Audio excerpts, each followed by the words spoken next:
How can you come to a wet fit and don't expect for you to get wet? You don't know it's blows you go get. You watching SAT TV.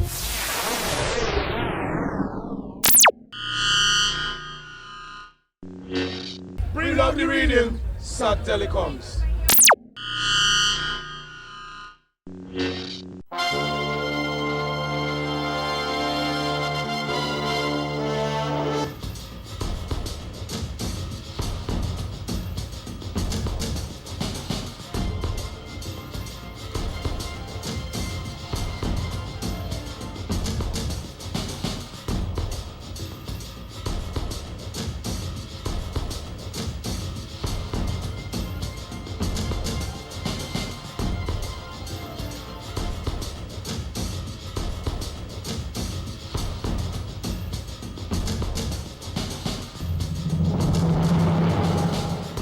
Welcome to SAT TV News. I'm Alicia George, your presenter. In our top stories, DAPD receives grant funding for Multipurpose Development Center. Vybz Kartel trial. Jamaican dancehall star found guilty of murder. Hundreds attack Maiduguri, Nigeria. And in sports, Digicel to host new Grand Domino competition. Details of these will follow.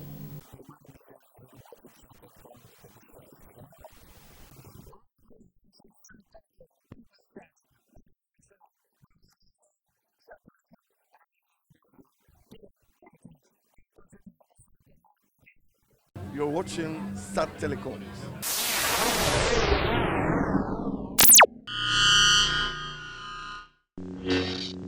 Welcome back. The official project completion ceremony of the receipt of a compactor truck took place today, Friday, March 14th, at the Ministry of Health's conference room in Roseau. The project, funded under the Japan Grant Assistance for Grassroots Human Security Projects, GGP, is intended to support the activities of the Dominica Solid Waste Management Corporation, DSWMC.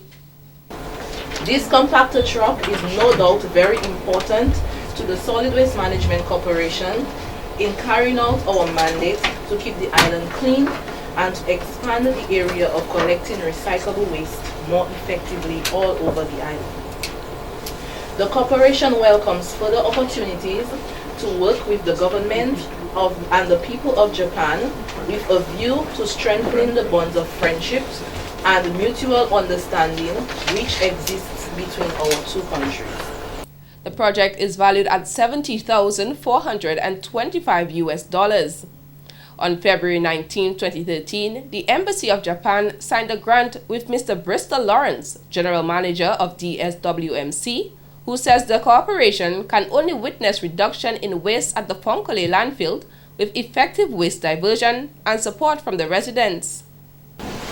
This project is another step in the right direction in the promotion of the 3Rs: reduce, reuse, and recycle. And I must say, recycling would benefit a lot from this project. Once the waste is collected separately from the residents, it would be transported to the landfill, where it would be further separated. So the tins, the glass bottles, the plastics will go to the respective location where they can be further sorted and treated for shipment overseas for recycling. The corporation hopes to create a new culture change and practice of waste separation, beginning in educational institutions. Mr. Lawrence noted that work on the ground seems to be the most challenging. The work on the ground is yet the greatest challenge, and our public relation officer, Mr. Jacob, Mr. Sorrendo, and the other partners from the ECU, Environmental Health Department, Agriculture, they're all playing a role in having this work done.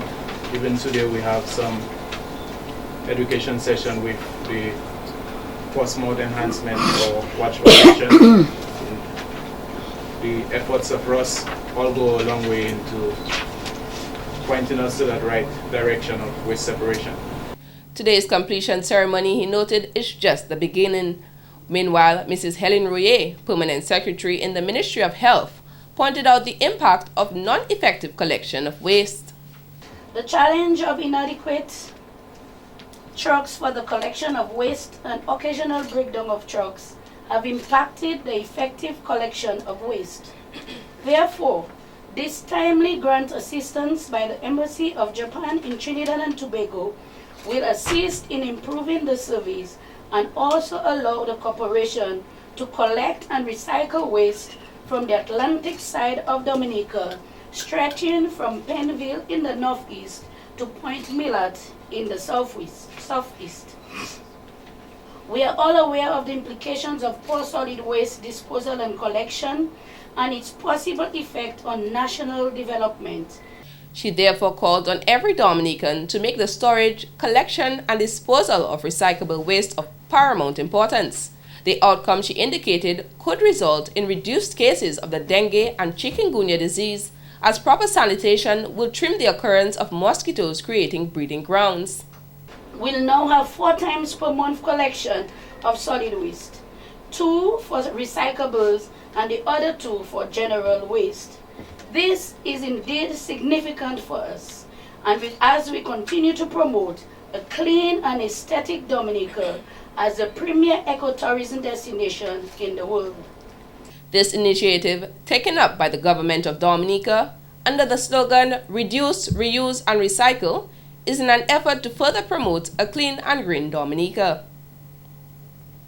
In other news, today, Friday, March 14th, Calypsonian Kerwin Mighty Omi Casimir was presented with the Calypso in Defense of God's Image Award. The presentation, which took place at the Calypso House in Bath Estate, is an annual event that awards one deserving Calypsonian whose lyrics speaks out in defense of God's image. The song Murderer, I think, speak directly to our topic. World Respect Life Day and the Dominica Social Justice and Peace is really a promoting of a culture of life. And we are looking at, we think, the song speaks about the dignity of the person, and we have an overall theme promoting the likeness of God's likeness. Father Curfey noted, although the Calypsonian had some fierce competition, they believed his song spoke more about ills in society and by extension, the religious community. President of the Dominica National Youth Council, DNYC, Mr. Isaiah Benoit, says it speaks well of Dominica that there were so many Calypso songs to choose from. We had a broad spectrum of Calypsonians to consider, and I think that speaks well for us as Dominicans that so many of our Calypsonians are in tune with this social ill that not enough of us as Dominicans respect life. But Mr. Casimir, in our opinion, he really exceeded the competition in all respects. Firstly, the lyrics were lyrics that everyone could identify with and spoke directly to several issues. Firstly, child sexual abuse and also to abortion. So I think that in terms of his scope of his song, it touched on both of those issues. Secondly, we want to commend him for actually penning the song himself, because it's one thing to get a song, a dynamic song from a writer, but Mr. Casimir actually wrote the song himself. Mr. Casimir, whose vision is partially impaired, received $1,000 in addition to the award. This song was written originally by me and my brethren Trouble Stowe, and was voiced also by the both of us. And well, it's the issues that are happening in Dominica, it's like, I always listen to my radio and it's like, when those issues happen, it hurt me in my heart, The song already hit me in the studio when the producer played the beat, and it's like, the issues was hitting me, So when I did the chorus, then the next day I go and do the verse, and my brethren Trouble Stowe was there at the time and we did it. But when we did it now and people take listening to the song, they tell us, well, that's a song I should go in the Calypso. In other news, Police Public Relations Officer Inspector John Cabon has reported that a 24-year-old police constable and his 24-year-old girlfriend are presently in police custody following an incident. They were arrested by a police patrol about 10:20 p.m. on Thursday, March 13, 2014 at Rockaway, Canefield. Mr. Cabon stated they were found in possession of an engine fan which was stolen from a bus parked at Rockaway. The investigation is continuing. The officer is expected to be taken to the Roseau Magistrates Court on Monday, March 17, 2014, where he and his girlfriend will be charged. In other stories, construction for the new multi-purpose development facility is expected to commence in a week's time following the signing of a grant by the government of Japan on Friday, March 14, 2014. The signing ceremony took place at the DAPD, Dominica Association of Persons with Disabilities office, located on Canal Lane in Goodwill, between the Executive Director of the DAPD, Mrs. Natalie Murphy, and the Deputy Head of Mission, on behalf of the Government of Japan, Mr. Hirofumi Murabashi. But it's a center where we're going to have a number of activities taking place. And as you will realize, it is being done in phase. We first had the administrative block, now we have the training unit, now we are looking at dormitories. Because we have activities and events that are held in the evenings and at night times that warrants and necessitate the participation of our members, especially those living in the rural areas or districts, and it is extremely difficult for them to find suitable accommodation, appropriate accommodation. As it stands now, with this new training unit, at nights when we have activity in the evening, it is converted into a bedroom. So in the day, it is a training unit, in the night is a bedroom when we have to do that. So now we are very happy that we can move to the next phase, which is the construction of the dormitories. She said it has been a long wait for this venture, as they had to submit a proposal for the project, which was approved by Valentine's Day of 2014. Meanwhile, Mr. Murabayashi says it was an honor to sign the grant contract for this project. This project will receive funding under the Japan Grant Assistance for Grassroots Human Security Projects, or the GGP, for up to $36,254 US. This is the Valentine's Day gift to DAPD from Japan, a friend of DAPD Japan. And these funds will be used for constructing a dormitory for persons with disabilities at the Dominican Association of Persons with Disabilities in order to facilitate their participation in workshops and other events held at the DAPD, since most of them live outside Roseau. The funding was provided through the GGP, Grant Assistance for Grassroots Human Security Projects, whose main aim is to assist non-profit organizations. Through this project, persons with disabilities will have increased access to the DAPD's events, as they will be able to stay overnight in a dormitory, a move to decrease the worry about transportation to and from events. Some of the funding will also be used to fully equip the dormitory. The building will be constructed on the right-hand side of the DAPD's facility in Goodwill and will measure 310 square feet to include bathroom facilities. In related news, since ratifying the Convention for the Rights of Persons with Disabilities, Executive Director of the DAPD, Mrs. Natalie Murphy, says they are disappointed by the lack of progress shown by the government to assist them. In December, when the Prime Minister attended our event in observance of International Day of Persons with Disabilities, there was a pronouncement that a public officer would be appointed to oversee the implementation of the convention. We are still waiting onward to that effect, 3 months later. She said since the Prime Minister made the announcement, they have also not received a call on the progress or to explain the delay for the appointment of the public officer he mentioned. Acting President of the DAPD, Mr. Michael Murphy, added his voice in expressing dissatisfaction of the government's part to keep their promises to the association. We are still impatiently, though, awaiting the government to set up or establish a disability council in Dominica. That would be a good starting point. Without that council, I don't think work can progress satisfactorily.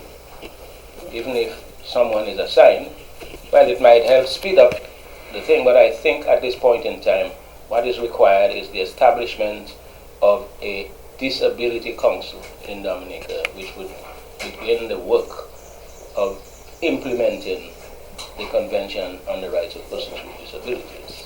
He stressed on the fact that almost 2 years following the ratification of the convention, the government of Dominica has not implemented any procedures in the convention.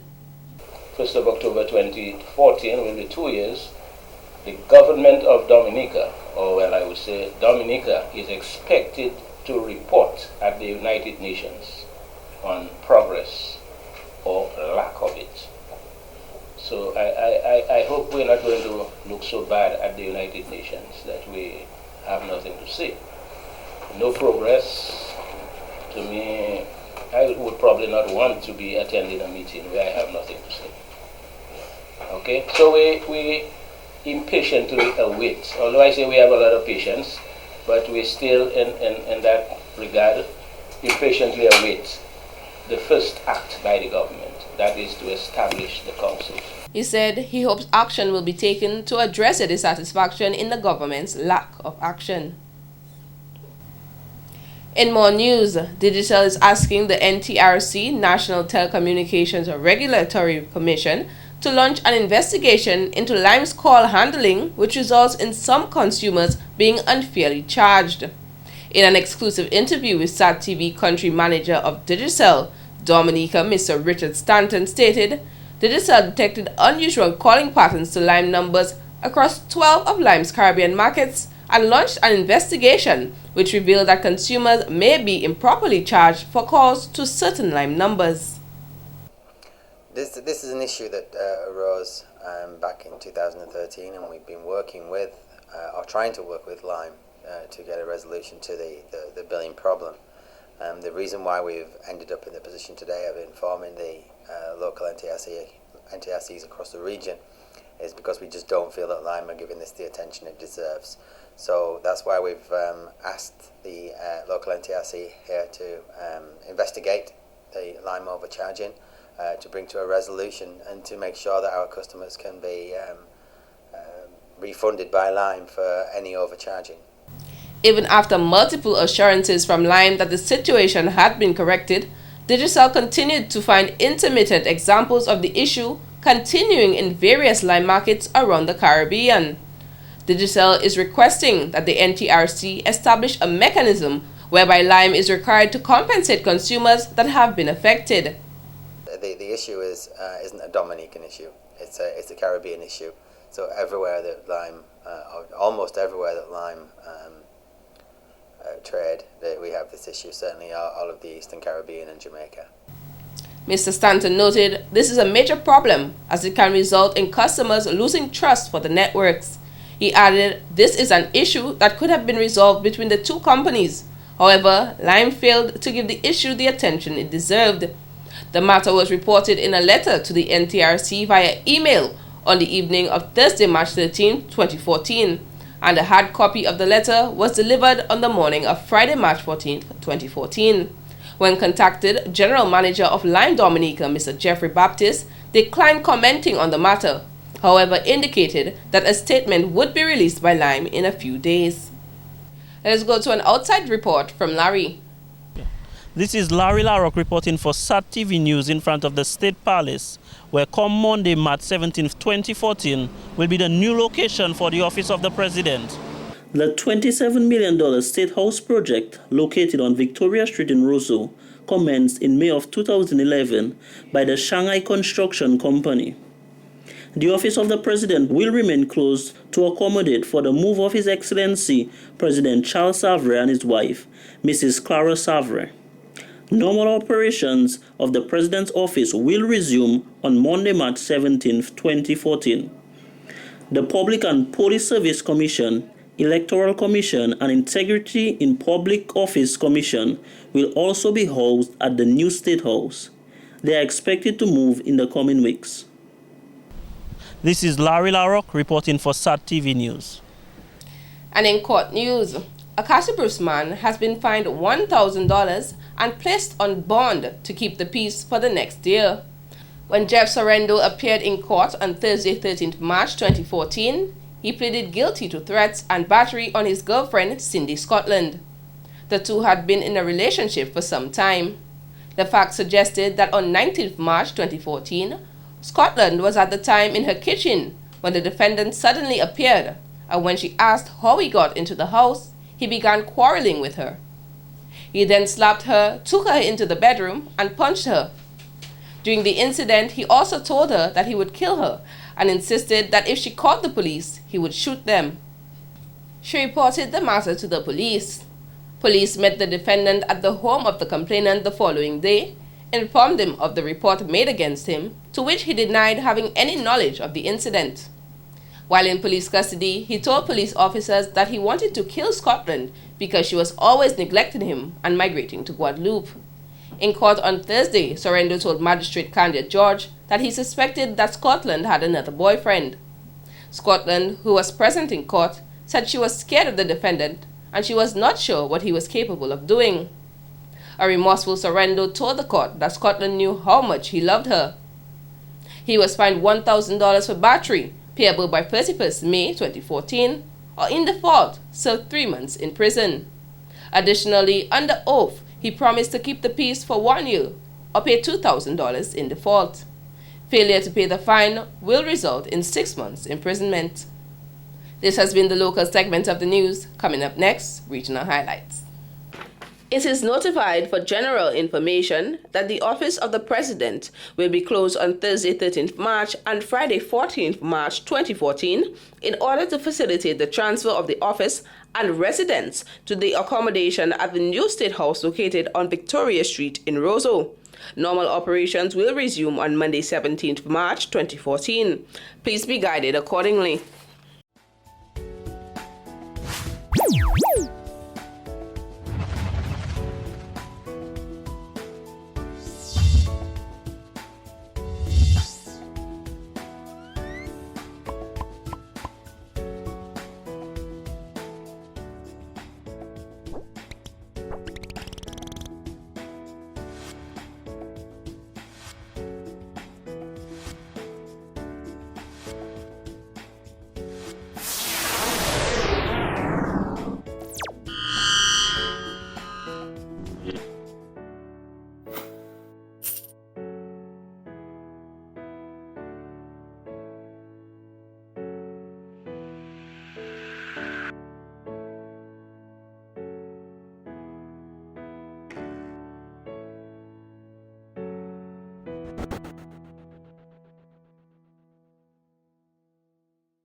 Introducing the Ashley Collection at Quartz. Quartz has joined with Ashley Furniture, the #1 selling home furnishings brand in America, to bring you the most extraordinary furniture selection at unbeatable prices. It's now easier than ever before to find that perfect furniture piece for your home. And what's more, you can add that special touch with the right accent piece from our range of designer accessories from Ashley.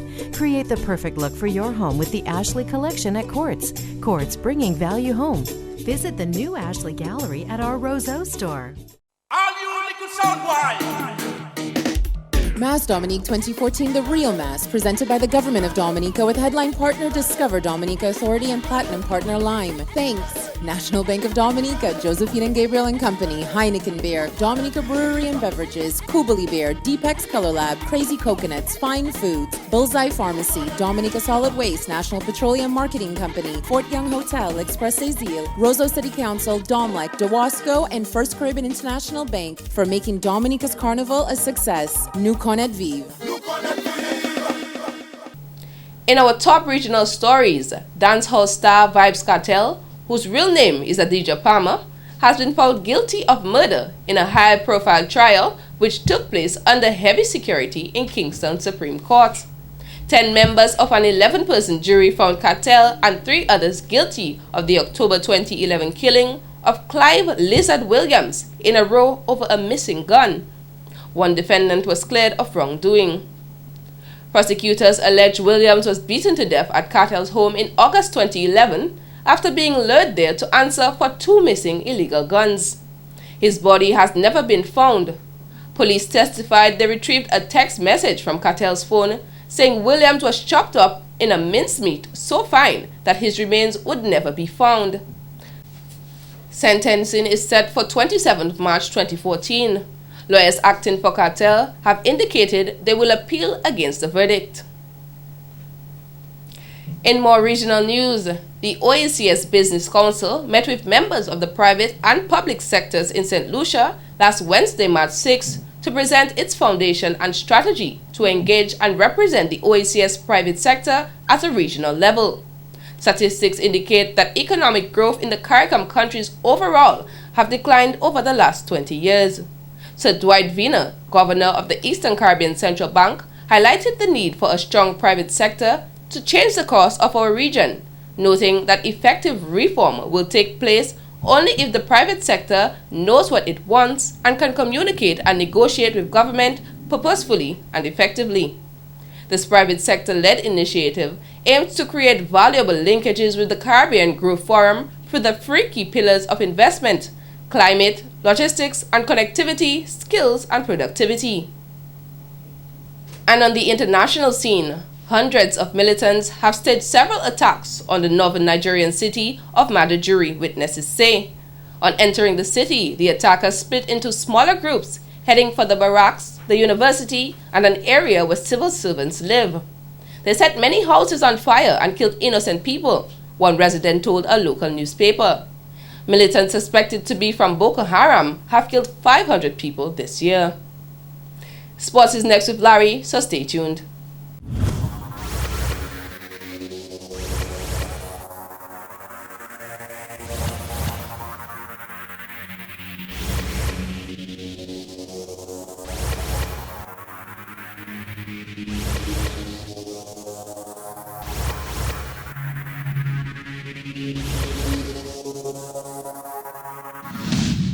Introducing the Ashley Collection at Quartz. Quartz has joined with Ashley Furniture, the #1 selling home furnishings brand in America, to bring you the most extraordinary furniture selection at unbeatable prices. It's now easier than ever before to find that perfect furniture piece for your home. And what's more, you can add that special touch with the right accent piece from our range of designer accessories from Ashley.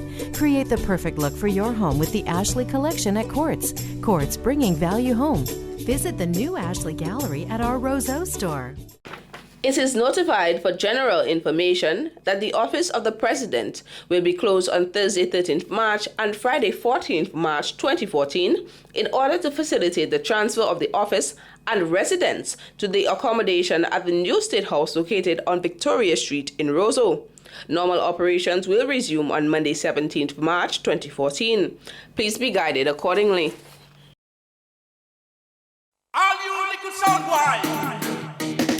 Mass Dominica 2014, The Real Mass, presented by the Government of Dominica with headline partner Discover Dominica Authority and platinum partner Lime Dominica. Thanks Bank of Nova Scotia, Dominica National Petroleum Company Limited, Petrocaraïbe, D-Treads Tire Incorporated, Cash Wiz, Atlantic View Hotel, Harris Paints, for making Dominica's Carnival Queen pageant a success. Nous connaît vive. Thank you for staying tuned. The biggest domino competition for the 2014 season will begin this Sunday, March 16th at 11 a.m. island-wide in 2 divisions for the first time in domino history. This will feature the Digicel Premier Division with 10 teams and Division 1 with 26 teams. 10 teams in the Premier League and there's 26 teams in the First Division League. And the 10 teams in the Premier League is Tremerson Granby, Lago, that's the defending champ from Portsmouth, Dolphin from Scorsese, Rosalie Resort, Baghdad, Swansea from Pottersville, Marino, Mount Zion, Rockers from Peebush, Clara House Rockers from Peebush, Tongue Network, Stars from Anzimi, Sting from Voodoo, and Public Enemies from Rosalie, Zaman Gallant Public Enemies. And these are the 10 teams in the Premier Division of that competition, and that's the first time that will happen in Domino's in Dominica, that you have a Premier Domino competition. And in Zone A, we have the First Division competition. We have Strikers from Trafalgar, we have Matrix from Bathurst, we have Remix from Eggleston, Just Come from Funkoly, Dynamic Stars from Julia, Kingshill, Bull and some Sufri, and Baffle Point and Credit from Bacatel area. In Zone B, we have Hits from Roseau, we have Rockers from Salisbury, we have Layu, we have Skills from Massa, RC Construction from Maui, we have Big Boys from Pottersville, we have Fire Services, we have ACS Boys from Tarishpit, Rebels from Funkoly, and Homeboys from Tarishpit. Zone C will feature teams including Almoto Valiants versus Wake Up Stars in Monrachet, Golf versus One Stone in Vekas, Good to Go versus Sixers in Carib Territory, and Hilltop versus Non-Players in Cassibrus. The main sponsor of the competition is Digicel, a regular sponsor of sporting activities island-wide. And this competition will run for about 2 to 3 months, and we hope that after the end of it and so on, that everything can go well in terms of that competition. But definitely on the main attraction of that competition is that we're giving some other teams a chance to win something in terms of the two divisions. We're giving the number of teams that usually dominate to give them a chance to win, and so the other teams and so on. That may be just about average and looking to graduate, because the team that won last in the Premier League will go down to the first division, and the team that win the first division competition will come up to the Premier League. So that is what we're looking to. There's this kind of incentive in terms of that. There's cash prizes going to be awarded. There's the GCS shield, and there's maybe drinks available and so on. So a number of activities and prizes, and also the most disciplined team will be awarded to the various leagues, the Premier Division and the First Division. There will also be a best of 3 series in the Premier Division competition to decide the winner in the final. The same format will also be undertaken for the Division 1 competition.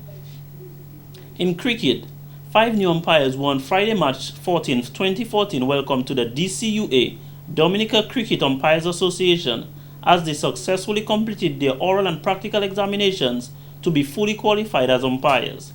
They are Matthew Ogis, Delroy George, Andy William, Claudius Lestrade, and Michael Roye.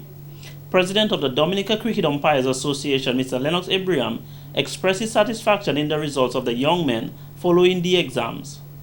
One of the things that they as umpires, as fully qualified umpires, they have to continue to work at it. They have to go out and behind the stumps, and they have to practice.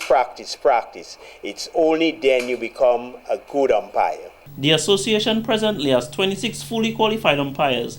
However, only 14 are active, so the 5 new umpires are a great addition to the association. The 5 umpires who have just gotten through with the oral practical, it's a process, because with the examination of the West Indies Cricket Umpires Association, it has 3 parts. The first part is the final written examination.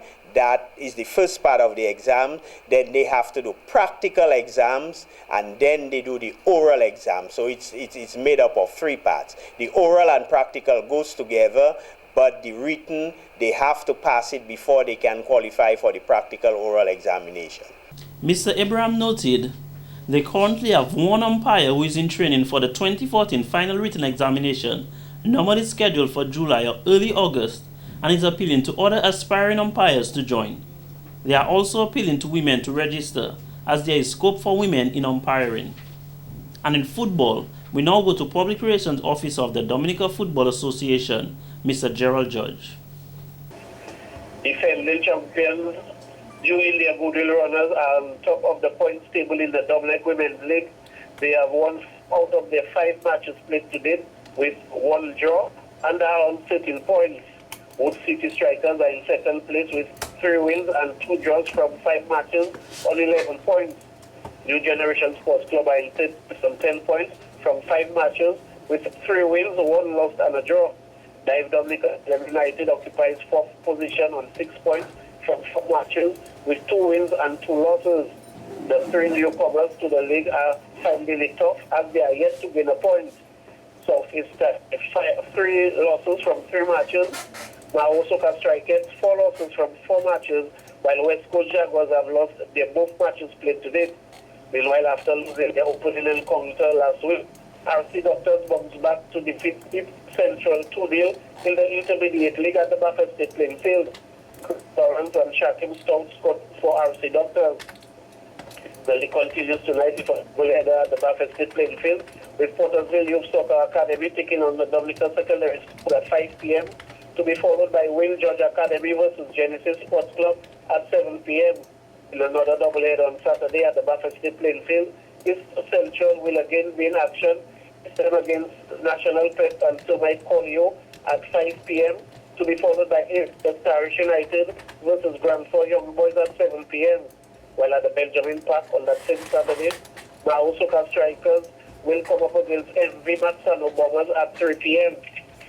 Meanwhile, 2 matches are all in the Dublin Women's League on Sunday, with Maosoka Strikers in on the West Coast Jaguars in the first match of a doubleheader at 3 p.m., while at 5 p.m. defending champions New India Goodwill Runners will be looking for their 5th when they take on Dive Dominica Harlem United. and the newly crowned Line Premier League champions, Northern Confidence Gilmongers, will play the final match for the season when they take on former champions KFC Harlem United at the Geneva Grounds in Granby at 3 p.m. Thank you, Mr. George, for that report. Thank you, Larry, for that report. Now, for today's history. Fannie Lou Hamer, an activist who spent her career encouraging African Americans to register to vote and to fight racial segregation, died of cancer in Mount Bayou, Mississippi on March 14, 1977. In the summer of 1962, Hamer registered herself to vote and joined a group of civil rights activists to travel to a county courthouse in Indianola to encourage others to vote. She went on to found the Mississippi Freedom Democratic Party in 1964. We now join the Dominica's Met Office for today's weather reports. Hello, good evening. Welcome to tonight's weather. I will be your presenter for this evening, Farah Rock Korea. We move on now to some earlier infrared satellite imagery, and what it showed was patches of low-level clouds which traverse the area, mainly across the southern portion of the island chain, producing occasional cloudiness. Meanwhile, the islands to the north experienced fair conditions throughout the day. We move on now to some earlier radar imagery, and what it indicated was shower activity concentrated mainly to the southern portion of the island chains. Meanwhile, the islands to the north observed minimal shower activity today. The weather tonight is expected to be fairly partly cloudy, and temperatures will be down to 23 degrees Celsius on the coast, 19 in the interior, and the winds will be up to 25 kilometers per hour. The situation tomorrow, well, apart from some early morning showers, fairly partly cloudy conditions expected. Temperatures will be up to 30 degrees Celsius on the coast and 26 in the interior. The winds will be up to 35 kilometers per hour. The sea conditions tomorrow is expected to be slight to moderate, and swells will be up to 5 feet. The 3-day outlook. Tomorrow, as I said, Saturday, fairly partly cloudy conditions expected, an increase in cloudiness and shower activity expected on Sunday and Monday. Temperatures will be up to 30 degrees Celsius for the 3-day period, and the winds will be up to 35 kilometers per hour as well. What's the weather expected for the rest of the Caribbean tomorrow? Weak instability continues to produce some cloudiness and scattered showers to the extreme south of the islands. That includes Trinidad and Grenada. Meanwhile, the rest of the islands will experience some fair to partly cloudy conditions, with the southern portion experiencing temperatures of up to 30 degrees Celsius and the northern portion temperatures of 29 degrees Celsius, while San Juan, Puerto Rico will experience some cloudy conditions with some showers with a temperature of 30 degrees Celsius. The main cities, cloudy conditions expected with some showers in New York, and fairly partly cloudy conditions expected in Miami, London, Caracas, and Beijing, and relatively warm temperatures throughout. Sunrise tomorrow will be at 6:13 a.m. and sunset at 6:16 p.m. For more information, you could always call the weather hotline at 447-5555 or log on to our website at www.weather.gov.dm. Join us next time for your next weather broadcast. Thank you.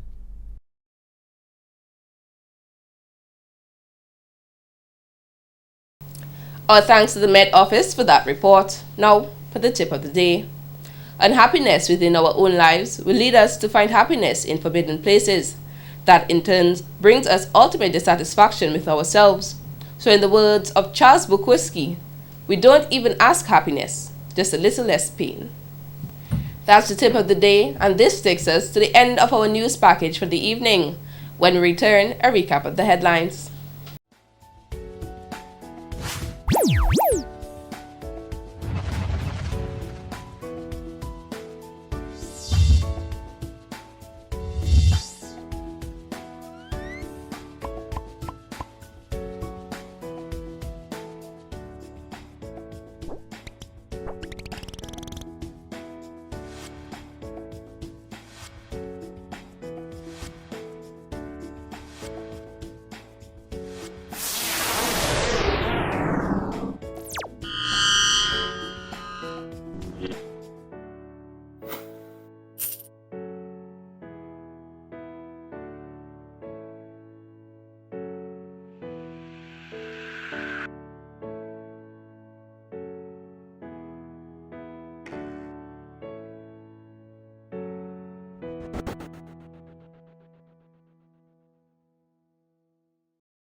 yeah. I know that things are tough, but we will make it out. Dominica, we all gonna make it one day. The pressures of the system make us lose around. Oh yeah, we all gonna make it one day. Yeah, listen now, there's something that I wanna say to you. You get me so angry. Yeah, man, this is Emma Moses, you know, and you're watching SAT News, the People's Choice, yeah? Make it bless, make it bless, make it bless. And now for a recap of the headlines. DAPD receives grant funding for Multi-Purpose Development Center. Vybz Kartel trial. Jamaican dancehall star found guilty of murder. Hundreds attack made jury Nigeria. And in sports, Digicel to host new Grand Domino competition. You have been watching SAT TV's news. We thank you for joining us, and we invite you to join us again tomorrow for another news package. On behalf of SAT TV's news production team, I'm Alicia George, wishing you a pleasant evening. Feel free to send your queries and comments to news@sat.dm. You can also join us on Facebook at www.facebook.com/SatTelecoms or follow us on Twitter at www.twitter.com/SatTelecoms. Remember, SAT Telecoms is the people's choice, and SatNet, a better choice.